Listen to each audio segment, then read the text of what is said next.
Before I go out to hang myself, can I just ask, is there anything that would make us cheerful? And I think there are some things. For example, I think the best quotation I've heard for a long time came from, I think it was a pollster in the States, who said that Bernie Sanders had not changed a party, but he had changed a generation. I think that's incredibly important.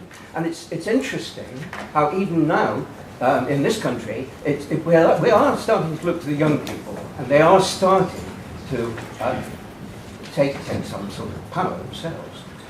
The other thing that you haven't mentioned, I wonder whether you think it's irrelevant or not, but the International Monetary Fund has just recently admitted, I think, one small branch of it, I mean, research branch, that actually neoliberalism isn't working. And they are opposing austerity, even, yeah? And also the OECD seem to have come out with some sort of similar stuff. So is there any hope in any of that? Yeah, should we take a few first? To follow on from John, John, I think there is a bit of hope. I think when I looked at Naomi Klein's "This Changes Everything," I looked at the Cree Indians and the Cherokee Indians, and the Cherokee Indians fought the states, and they actually got renewable energy into their area, and they did this by themselves. So it's down to the people, like the people of Europe were mobilized to have 3.4 million of them fight out against TTIP. And it's the same way. Are we willing to take on that opportunity of actually changing it? To change maybe here in Liverpool in the Northwest, to start fighting back like the Germans did, to own some of their own energy. And that's the basis for start, as far as I'm concerned. There is hope against all these things that will go on, have always gone on. These trade agreements have always been for the corporations, like you said, and not in favour of people. But we need to be awakened to realise that.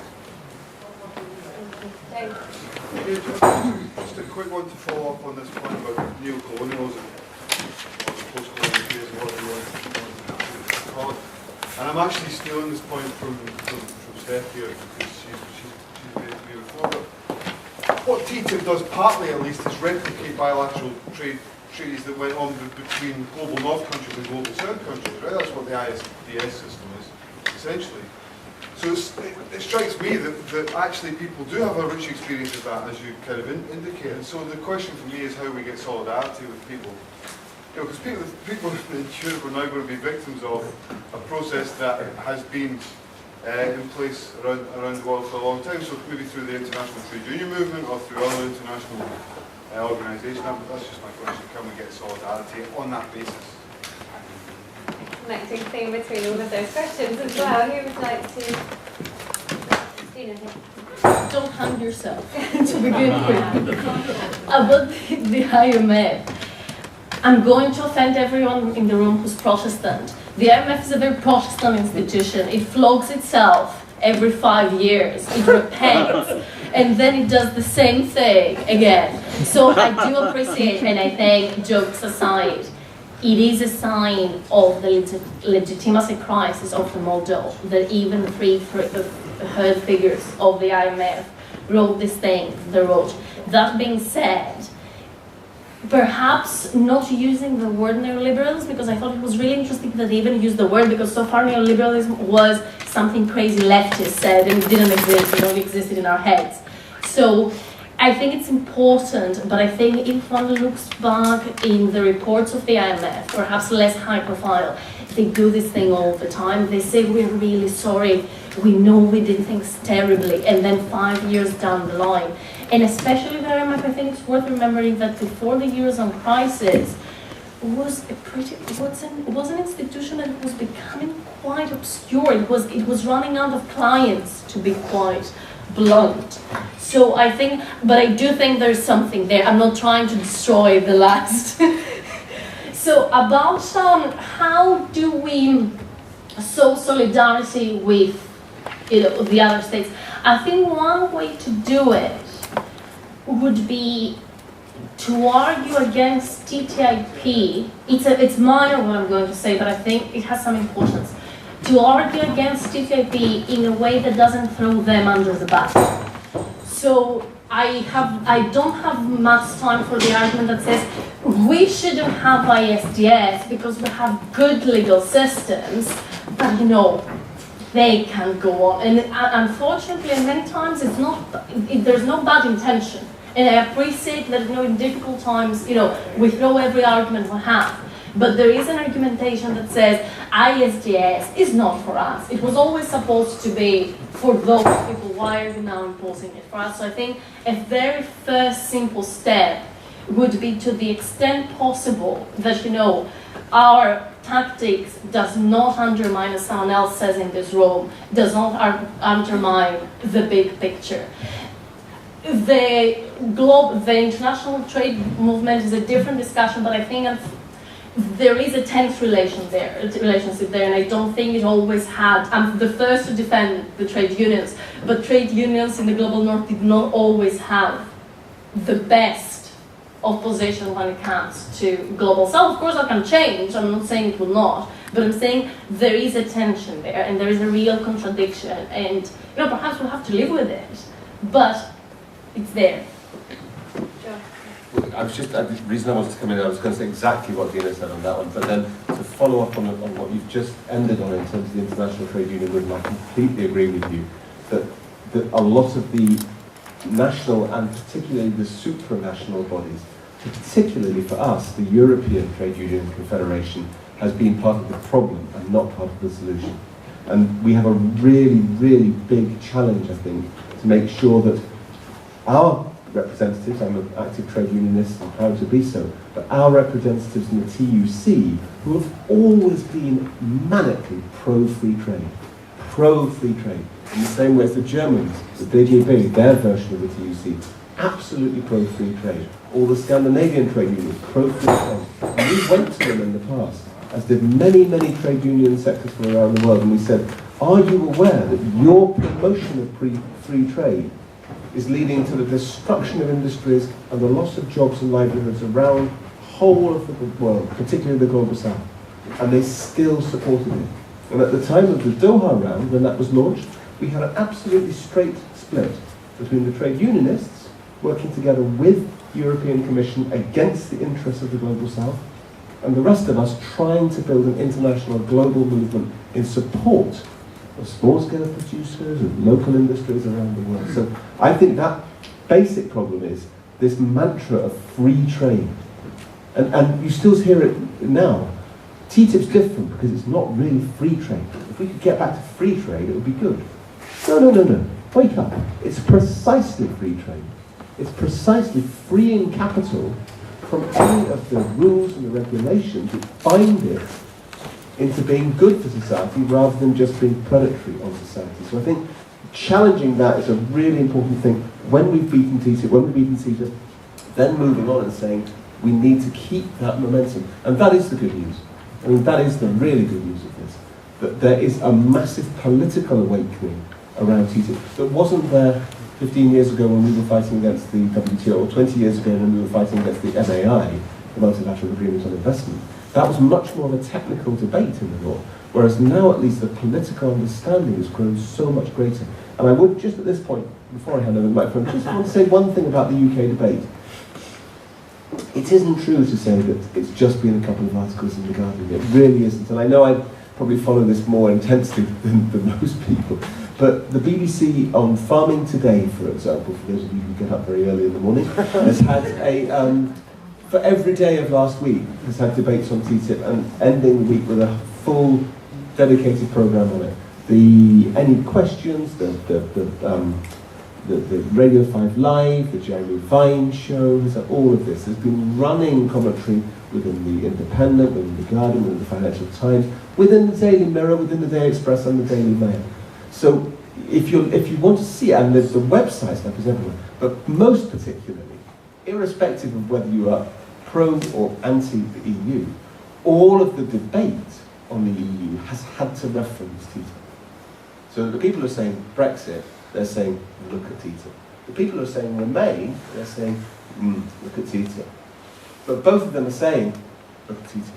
So it's right there, I think. Not in the same way as Germany, partly because, as Dina says, it's a little bit of a luxury sport there. But it is really there, I think, in much bigger ways than we think. And it's being turned into a political opportunity to raise awareness of these deeper issues which we need to combat. Yes, so, I mean, a simple question in some respects, but an extremely complicated one to even try.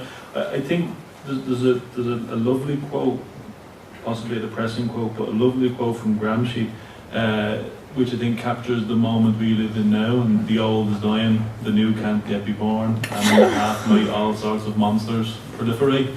And this is what we're seeing right across Europe. So let's say, for example, the Brexit debate, and you know, I'm very much in favour of Britain voting to leave the European Union, because the very logics at play in TTIP are the same logics at play in the process of European integration. It's not a case that Varoufakis has somehow managed to fool himself into thinking that if he can replace the bad neoliberal technocrats with good, somewhat social democratic technocrats, you'll get a different Europe.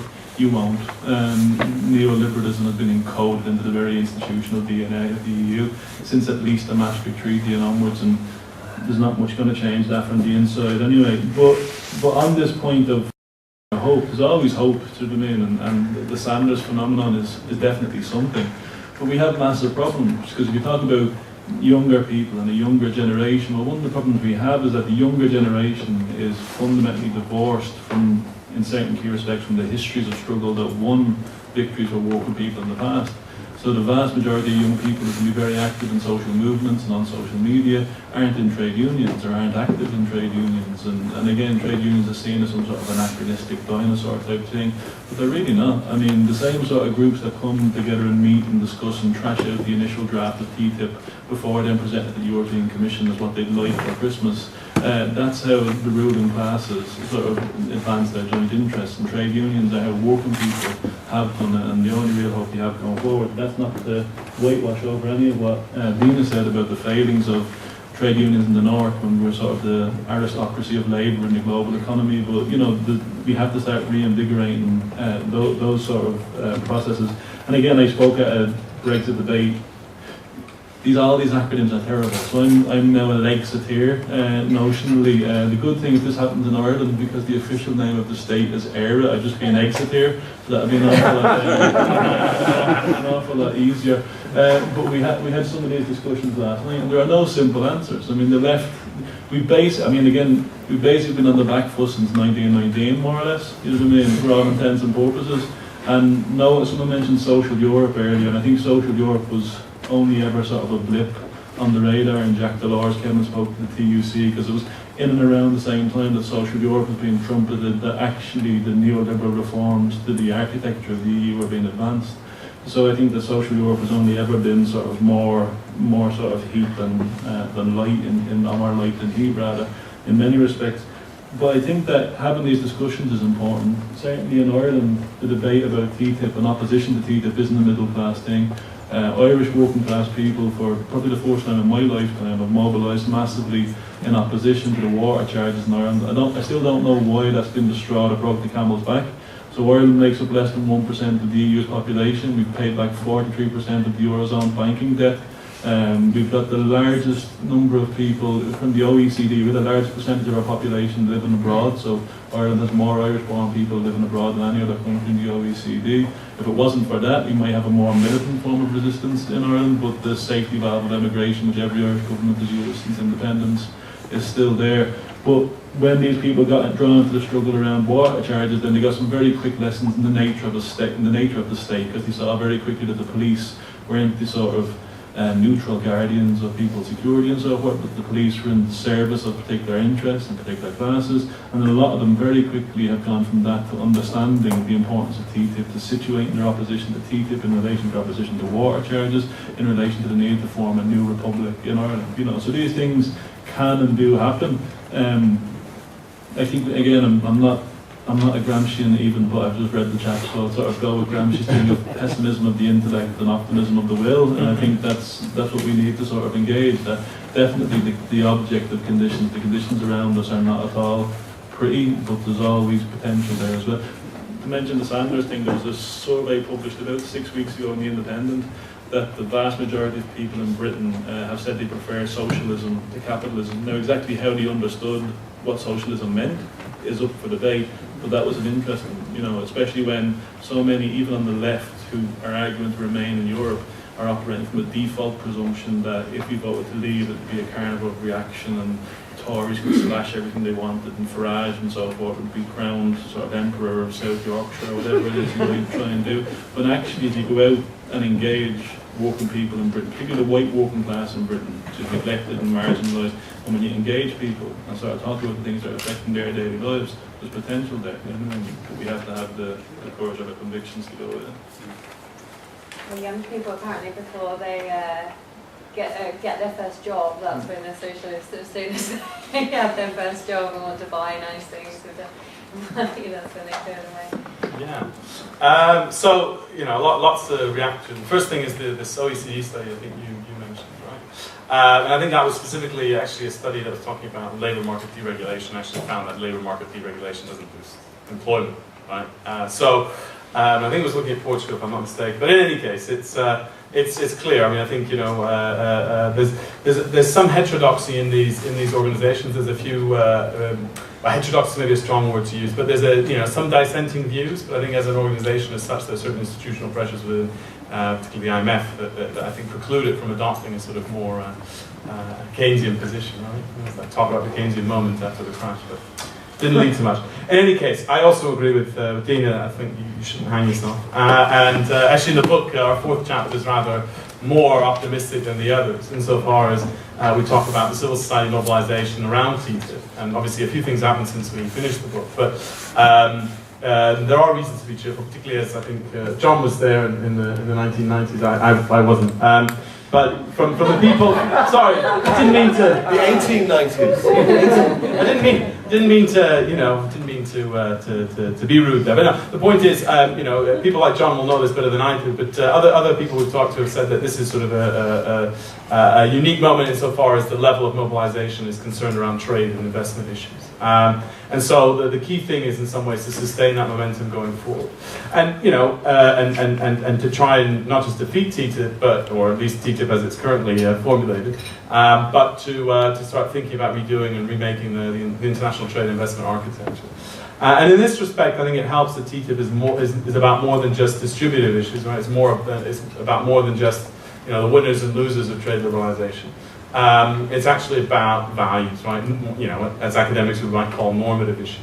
And that makes it much more difficult to defend, right? Because in the past you could just say, right, so EU-Korea agreement's a case in point. EU-Korea agreement, the car industry was very opposed because it was going to compete more with Korean car manufacturers. And so the Commission just came out and said, well, these protectionist car manufacturers, look, they're trying to get in the way of free trade and jobs and growth for everyone. And that basically isolated the car sector. Here the Commission hasn't used this discourse. Some sort of EPP MEPs have talked about protectionists and anti-globalists on the other side, but I think those criticisms ring a little bit hollow when it's quite a widespread of public opinion and NGOs campaigning against. So it's not just you might call anti-capitalist NGOs, but consumer organisations, etc., etc. They're not opposed necessarily to TTIP in principle, but are opposed to deregulation and reduction of consumer protection standards. And I think that's what's unique about TTIP, and that's something to capitalise on. So, I think that's something very positive that can be worked with. But of course, the pressure and the momentum has to keep going. And given that there's likely to be a hiatus in the negotiations, I mean they'll continue, but there's going to be a bit of a sort of period in which not much happens next year. Potentially because there's a changeover of US administration. Obviously with the President Trump, all bets are off. But even someone like Hilary Clinton as president, I think she wouldn't give the dossier as much priority as Obama has. There's all that time that you'd have to reappoint new officials and so on. And you have the French and German elections. And France and Germany have been, particularly Germany, have been countries where there's been a lot of opposition.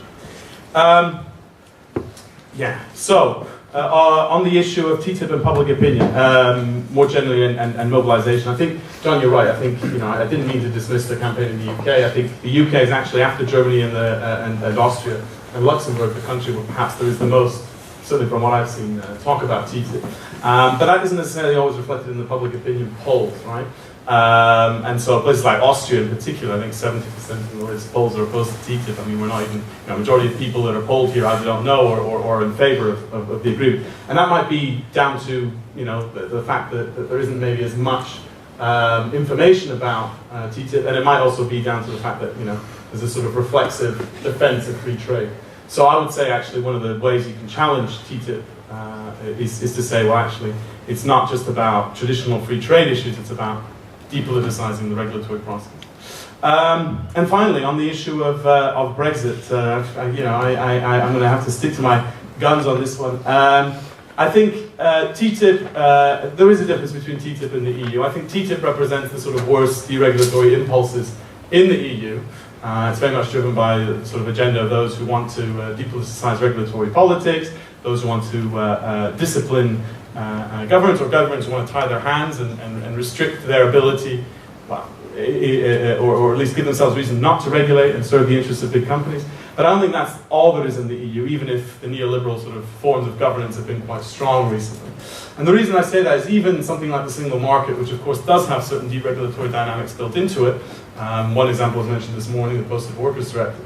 Even that actually has led to some upgrading in environmental standards. You know, it's, I think, hard to imagine the level of environmental protection that exists in Europe today if it weren't for the single market, because it actually led to a situation where there was an interest for so-called, this is a term from David Fogel, bootlegger Baptist coalitions to be formed, right? So the bootleggers being big companies from states with higher levels of environmental protection, and the Baptists being the NGOs that had an interest in higher levels of environmental protection.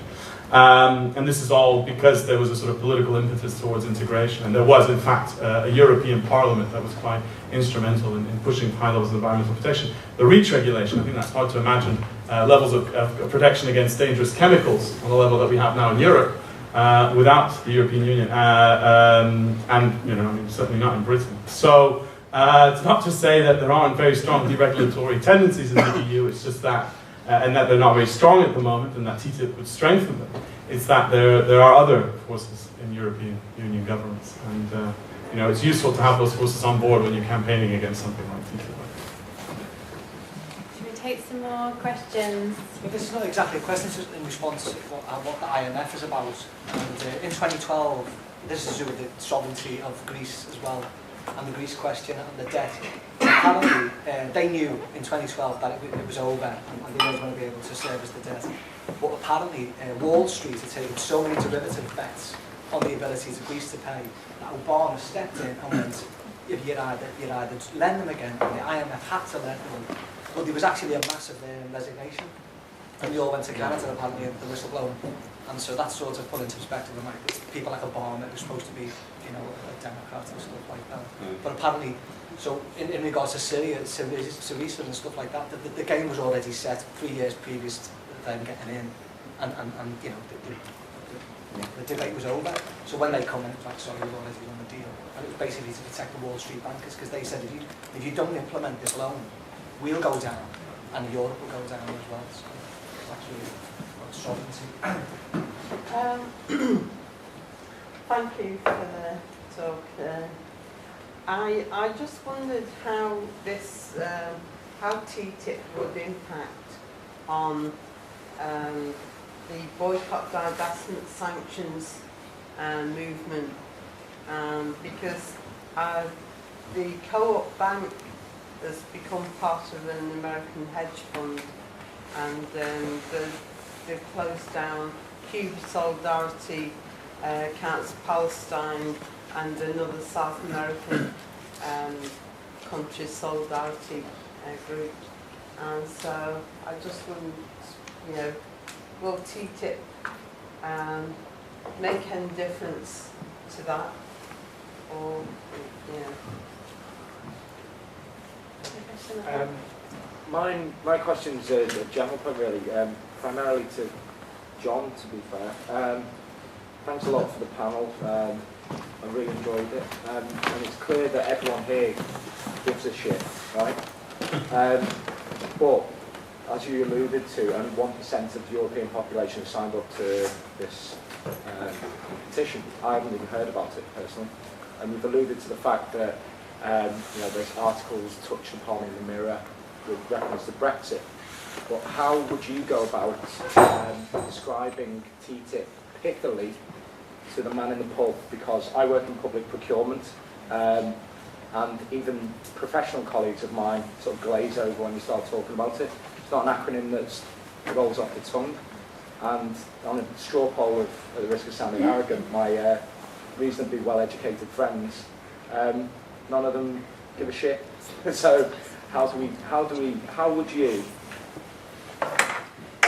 what forms of involvement to halt it would you advocate, given that student marches and the like sort of were pushed off by the government? I mean, regarding the definition, because I agree, it's difficult to speak with people who are not, international lawyers and try to have a conversation about that. And one is related with something that John mentioned about the role of the state. I think that the notion of the nation state is already lost, and there is a difficulty with time. I think that there is an anachronic approach to state that doesn't allow to have conversations. Because sometimes people have this idea of pre-1990s state in which their relationship and the state was the scenario to resolve social tension. When after 1990s is no longer there, the role of the state is an instrument for the profit-making companies, and every measure that they take is towards that. Therefore, when you have this conversation, you are talking about two different logics, and also there is not a scenario for to resolve social issues. We already know that the main decision of the companies, the state is no longer able to deal with solutions for people. I think that we have to have some mention about what happened with Greece, because at the end of the day, that was the proof that people doesn't matter anymore in the context of decision, and the national state is unable, not unwilling, unable. People may say, oh, it's because it's Greece. But I personally don't see how different is Greece from the UK at the same level of decision making. So on the BDS one's a tricky question. So already the current government is making plans, or going to push ahead with plans to make it illegal for any public body to endorse and sort of uphold BDS. It's hard to say because we don't know what the text of TTIP exactly looks like, but I suppose it's not inconceivable that if, let's say for example, Liverpool City Council voted to support BDS and therefore shops and so forth in Liverpool couldn't stock Israeli-produced or occupation-produced products, that post-TTIP that would be considered a very neutrally referred to non-tariff barrier to trade, and could be something that could be challenged. Because again, this is the thing, these non-tariff barriers to trade are anything and everything under the sun which impinges on capital accumulation. So possibly, but it's hard to say. On the question of the state, I think that's an important one, and important about clarity of language and so forth. So a lot of us have used the language or the phrase free trade. There is, of course, no such thing, and we've even used the language of deregulation or less regulation. There isn't any such thing. It's just different types. So the state is always present, and so I actually disagree with you. I think the idea that the nation state is no longer a player in the game actually buys into the sort of ideological rhetoric of neoliberalism of the current period. So if we look at 2008, it was powerful nation states and less powerful nation states, like the Irish one, who intervened to bail out the banks. It has been nation states who have imposed the cost of the bank bailout on their populaces. It is particular powerful nation states, the US, Britain, France, Germany, to a lesser extent Canada and Japan, who sustain the global capitalist imperialist order in sort of key respects. So I think the nation state is crucial, and I also think that this feeds into the Brexit debate. There's a sort of delusion fed by Varoufakis and others that somehow we can get a sort of broad European left-wing alliance in the European Parliament, or a couple of different governments elected, and that this will overturn the worst excesses of the bad neoliberals in Europe. And that completely ignores the centrality of the local. And it goes back to the gentleman at the back there, his question about how do you engage people in the pub. Any genuine movement and change starts at the very local level, and that's not to fetishise the local and romanticise it. So unless you're building strong communities who will work with each other and resist austerity, resist sort of TTIP, resist the broader dynamics of capitalism and the injustices that it breeds, and then work up and capture the apparatuses of the state and then use that to actually bring about change, then the idea of having some sort of magical coming together at the sort of pan-European level is just, doesn't stand up to scrutiny for me. So I just disagree with the idea that the nation state plays less of a role. And also when you mention rights again, I think that reinforces when we talk about the EU and the nature of the EU. I forget which EU commissioner it was, but he made the point very explicitly and very mercilessly and unusually very honestly when he said, there seems to be a misapprehension that if you elect a different government in Athens, that will change the scenario vis-a-vis the austerity policies. And he said we have to be clear about this. There can be no democratic choice against the treaties of the European Union. This feeds into Malmström's idea that she doesn't take her mandate from the people of Europe and so forth. These are sort of intrinsic structural aspects of the EU project. You don't change it by making Yanis Varoufakis an EU commissioner. That won't change things, you know what I mean? So actually breaking with the apparatus and seeking to build something different is the only real alternative. And unless we can embrace that, well, then you get charlatans like Farage and Trump and others who come along and pretend to be anti-establishment, pretend to be for the working person, because the left historically has sort of given up the ghost. And in fact, that quote was from Jean-Claude Juncker himself, the President of the European Commission, in January of last year, as the Greek people were electing Syriza. You're mistaking dreams for reality. And as Draghi was cutting off liquidity flows for the Greek banks to sort of prepare the process of starving. But there's something even worse. I mean, just when you thought that TTIP couldn't get any worse, the BDS question is actually amazing. Because as the bill which gave President Obama his fast-track authority to be able to negotiate TPP and TTIP without having to take every line back to Congress, as that was going through the Senate in the USA, they added a little clause to the bill.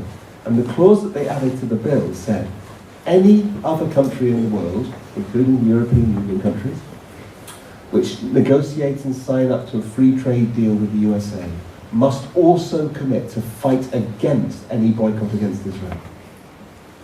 And so therefore we're being told that we will no longer be able to run public campaigns to get the cycle of public procurement divestment from Israeli firms, from companies which are operating in the illegal settlements in the occupied West Bank, and that's become part of their longer strategy. So the fact that the Tories are now trying to argue the same thing already is part of this absolutely coordinated strategy across the world to use every implement you can to prevent solidarity campaigning with the oppressed Palestinian people and to get Israel back. And the USA boasted that they've used all their free trade deals in the past to do exactly the same thing. The free trade deal with Jordan and with Egypt said that you will have special preferences for your exports into the US market, but only on the condition that you use Israeli inputs.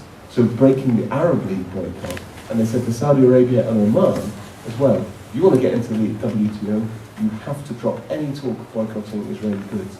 So this is a very coordinated thing. But the question about how do we describe TTIP? I mean, it's absolutely our daily conundrum, this. And then for War on Wants and Global Justice now, and it's going to be for later, this is absolutely what we're constantly trying to think how to do. Because if you want to characterise perhaps how the knowledge of TTIP now is in this country, it's sort of within the political class, it's right there.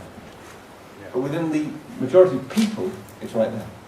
And that's the tricky bit. That's the bit which we're really trying to do. When we put out, we've gone through this again and again and again, we put out a leaflet which said, right, TTIP, 1 million jobs to go. Because we haven't really talked about that. The official assessment on TTIP, which came out just last month, reiterated this figure, that it will be over 1 million jobs that go as a direct result of TTIP. So we thought, right, that's a good thing to put out to people. All the rubbish that they spout about growth in jobs, actually look at their own literature. It's 1 million jobs which will go as a direct result. NHS, we've already heard about that. The NHS lost forever with this idea that, yeah, whatever privatisations you've already had, they're locked in by TTIP. And then food safety rules. We put food safety trashed. We've been working with Jamie Oliver's team, purely because their offices are right next to ours in London. and he's also got rather more followers than we have on Twitter or all that sort of stuff. But that sense of trying to get him to start saying, listen, there's a problem here. And that's what you want. You don't need people to become trade lawyers. You need them to think, blimey, this is bad. And that's where I think, again, it's another really good reason for hope. Because when you go into the local meetings, whether it be trades councils, local churches, schools, whatever, people get it by now. When you tell them about it, there's no difficulty. They just see this as being an absolutely outrageous assault on our rights by transnational corporations. There's never been any problem about it. All you do is you just see jaws dropping around the room, one after the other, as you say more and more about it. And then the next thing is, how do we get involved? And that's where you're absolutely right. Stopping these things is really not as easy as it seems, because they all go through these processes which are miles and miles away from us. CETA, for example, the EU-Canada deal, which is now coming to the point of ratification, that I don't believe we can build a mass movement on an EU-Canada deal. We had this debate back in 2009-10 when the negotiations were starting. You just can't do it. I mean, how many people in this room can name a single Canadian company to get upset about? Alanis Morissette? Alanis Morissette is one answer. Yeah. Well, Bombardier is the other one, of course. Canadian fertilizers. Air Canada is the last resort of people when they think of it. But, you know, you're not scared of Canadian companies. Canadian people are nice people. You're nice people. And so there's that sense of easily being able to raise campaigners. So for that one, what we're trying to say is we need to go specifically to the MEPs. Because the MEPs absolutely know about CETA and they're under threat from it. So we have to make a really concerted campaign to all of the MEPs, and we're just starting this big pan-European campaign now. On TTIP, it's a bigger political issue, and we do need to be building that because there's more time to do so. When it comes to the 2019 European Parliament elections, if we're still in it, when it comes to them, then we need to make TTIP the absolutely toxic thing. If you will not guarantee to me that you will vote down TTIP, you can't have my vote to get into the European Parliament, and make it really, really concerted like that. But the big thing for us is building this awareness, so I think you're completely right. The more ways in which we can tell the issue. Animal welfare we haven't even talked about, we hardly even talked about the environment, the extra 21 million tonnes of CO2 that under official estimates will go into the atmosphere as a result of TTIP. There are so many different buttons to push, and I think we need to push all of them at once. Yeah, I'm happy to go for it. Yeah, okay, I'll go now. It's always better having the last word, I think. Yeah, so I think I want to pick up on what John was saying before going to some of the questions people were raising. I think what's interesting and unique about TTIP is the sort of scope of ambition and the level of coverage. And in that sense, it goes beyond what was being contemplated at the WTO, particularly when it comes to sort of really enshrining particular forms of regulatory practice, like I was talking about in my presentation, right? It's really, you know, the big differences, I think Rob House was pointing out between the WTO and the GATT was that the GATT had carved out policy space. The GATT was largely about, at least initially, about liberalizing tariffs. It was really about at-the-border measures, and the WTO increasingly became about behind-the-border measures. A number of agreements on sanitary and phytosanitary measures, on trade and intellectual property rights, on trade and services. But then, in part because of these behind-the-border measures and the controversies they aroused, particularly in the developing world, stagnated. And so TTIP is a way of bypassing that. I think, as you alluded, that stagnation of the WTO, and doing so in a very ambitious way, because of course both the EU and the US share a common commitment to deregulation. I think. That being said, I think Paul is right. I think heuristically, it's useful to talk about the rolling back of the state or whatever, but it's actually the state that's colluding and participating in this. It's the state that decides to sign up to bilateral investment agreements with ISDS because it wants to signal that it's open for investment. In the UK government's case, it wants to signal that it's very much attuned to the needs and desires of foreign investors, right? So it's about governments being able to, in their public policy making, say, well, you know, there might be an interest in, I don't know, a sugar tax, or a more far-reaching sugar tax from a public health perspective, but, you know, on the cost ledger, we have to consider the cost of a potential suit. And so this sort of more subtle chill effect is something that's often missed when we talk about ISDS, and the fact that, you know, actually governments may win some of the cases. It doesn't matter if they win, it's about the presence of that mechanism and the effect it has. So, you know, actually, you know, this dichotomy in some ways is helpful as a heuristic device between the state and the market, but actually both are entwined because it's the state that's agreeing to these measures as a way of promoting a particular type of policy. I want to come back to this issue that Paul was talking about charlatans like Nigel Farage and Boris Johnson. I think most of us on the panel agree that these are people that we shouldn't take what they say at face value, to say the least. But more importantly than that, I think the problem is we shouldn't accept the logic that they're putting forward. And I think particularly their logic seems to be to suggest that the problem is Brussels taking money away from our NHS, Brussels allowing loads of immigrants to steal our jobs and push down our wages and so forth, and put pressure on our public services. But we should challenge them on that logic, particularly as on the issue of EU migration, what you have is a very clear positive net contribution to the exchequer over the past decade. And yet, not much more investment to deal with the influx into public services, right? So, given that these people are making a positive contribution in terms of their paying taxes and so on, why is the government not investing more in public services to deal with certain pressure points, right? Given that more money is coming in, why is the government not investing in rebalancing the economy away from the financial services sector? Right? These are the questions we should be asking, rather than accepting this reflexive logic of, well, Brussels is costing us 350 million a week, which is actually a fallacious figure because it doesn't take into account the rebate or the money that Britain gets back in payments for the cap or regional policy. Particularly for the North, actually, it's very difficult for me to imagine UK government spending what the EU currently does through its regional development policy on northern development.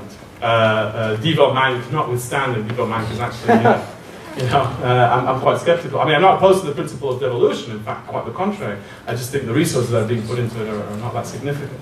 So, for all these reasons, actually, I think we need to challenge the logic of people like Farage and company and say, well, actually, the problem is not the EU, it's not immigration, it's underinvestment in public service, it's not sufficient rebalancing away from financial services. This seems to be a proxy debate about the referendum, but I will not jump into that. So the first about BTS, I think there is considerable ground, even under WTO currently, for UK public services to defend some version of the BTS, to the extent that when it comes to public procurement rules, there is. I'm not saying that TTIP might or might not have, but I think there is an underestimation there. I think the UK government was a bit too enthusiastic to propose that. There are ways of fighting around that through the WTO procurement. I come across as a massive defender of the WTO today. It's not how at all. So that's the first thing, that there are things there. The second about, how to talk about it, and what was the phrase? It's difficult to talk about TTIP with people who are not international lawyers. I find it very difficult to talk about TTIP with people who are international lawyers. And, obviously informing the public is crucial. There's no discussion here. Like, the work that is happening is extremely viable. That being said, I do think there is a specific discourse about TTIP from the defenders of TTIP, which is, unless you can recite every single WTO appellate budget decision and every NAFTA panel decision, you are not entitled to have an opinion about trade, international trade and investment. And I think it's becoming, Gabriel and John have heard this round again. I think it is becoming a significant part of the debate, which is you don't know what you're talking about. Obviously there are exaggerations like being said both ways, and to be honest, I don't even particularly mind necessarily. Obviously the political debate which is not to say that I'm condoning an uninformed debate, but I think there is a considerable elitism with which TTIP defenders try to frame the debate, which is unless you have a PhD in not even international law, international investment law, you're not entitled to an opinion. And I think that's part of a broader idea about how we debate politics and all these things, and like a technocratic debate, which obviously is not to be said that we shouldn't try to inform the public. And I think the more informed the debate, probably the better it works for people who want to resist TTIP. But I think there is something to be resisted there about how the debate is framed. Thank you. So we had 2 more questions which I saw there, and those will have to be the last one.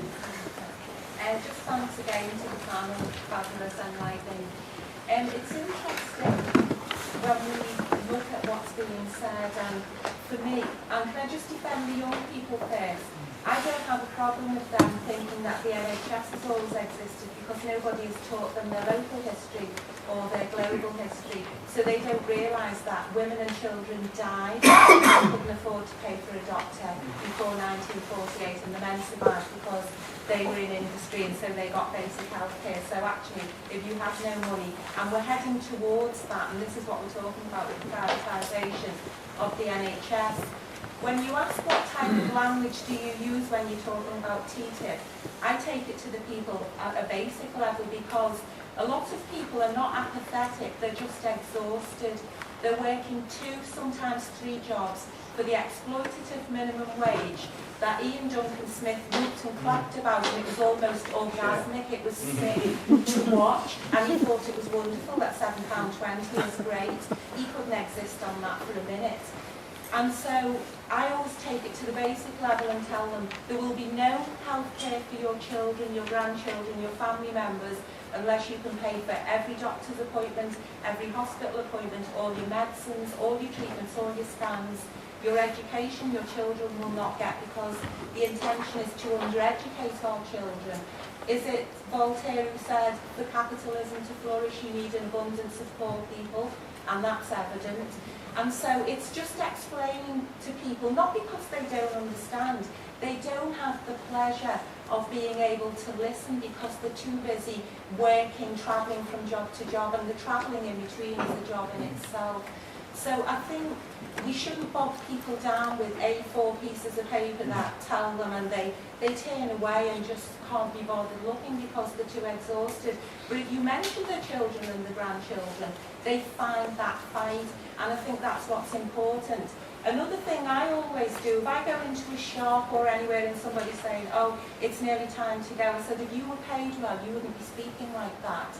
And people have to realise that one of the most powerful assets they have is their labour, because without that, the corporations don't exist.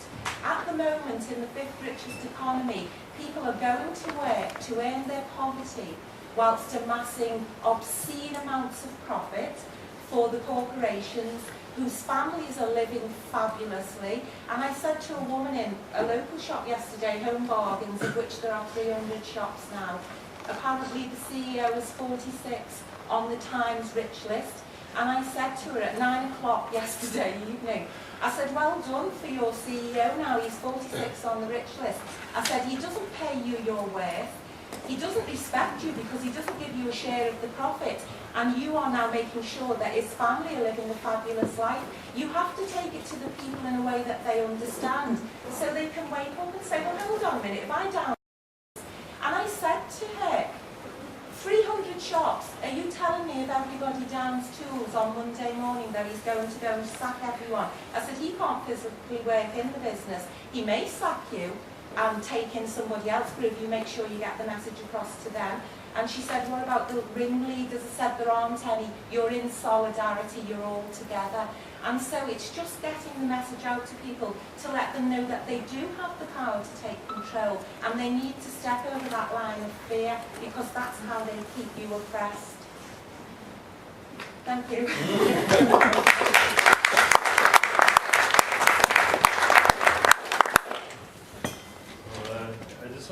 one point and then ask for views on that, but it basically picks up from what you were saying, Paul.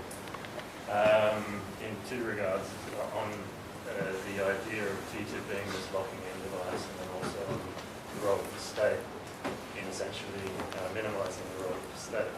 So we have this process of TTIP, which is it's a way of concretizing the rights of corporations. At the same time, in the UN in Geneva, we have a process of trying to place human rights obligations on corporations through business and human rights agenda that's going on there.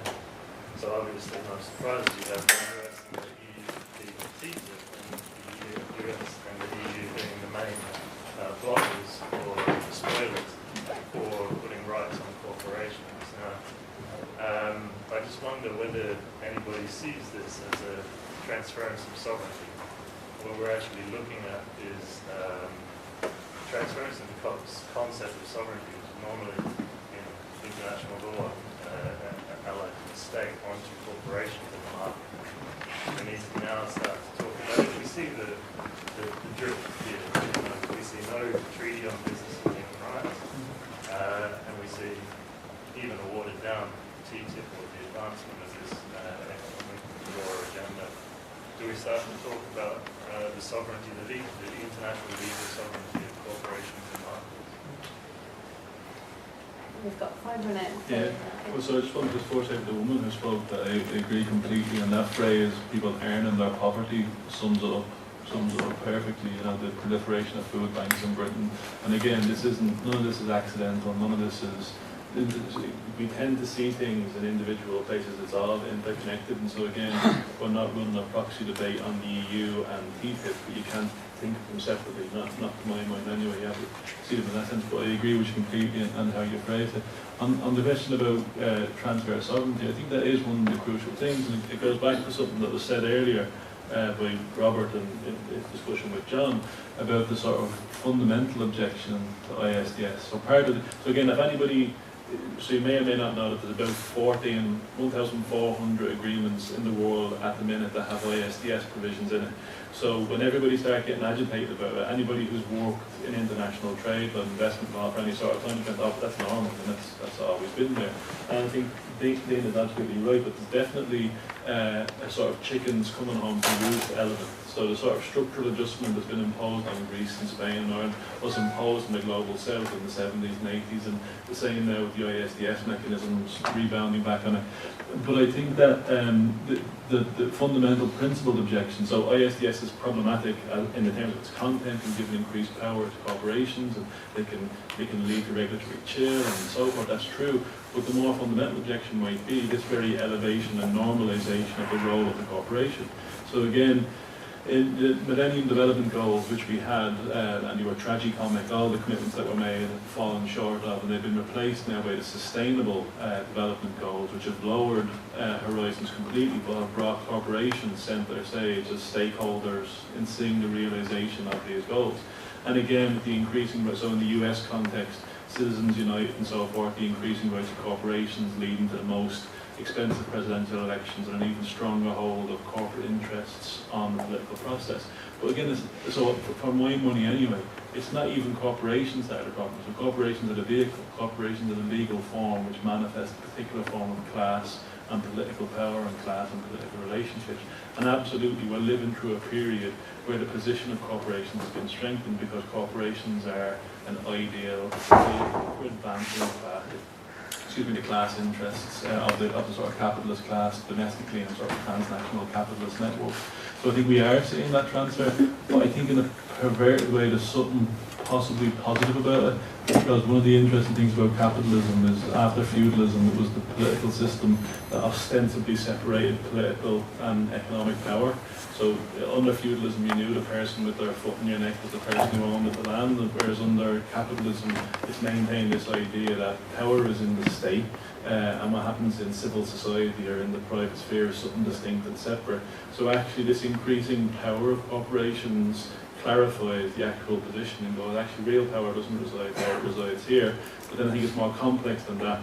So I think we have a state-capital sort of nexus. I think thinking about states and corporations as separate again is even a mistake. We have to understand the way in which they mutually reinforce each other in sustaining a capitalist class system. And I think that all of these things have been opened up now by these developments. The problem is, and this isn't to encourage anybody to form any sort of nooses in any way, shape or form, the problem with it is we simply at the moment don't have the political resources to respond to this effectively.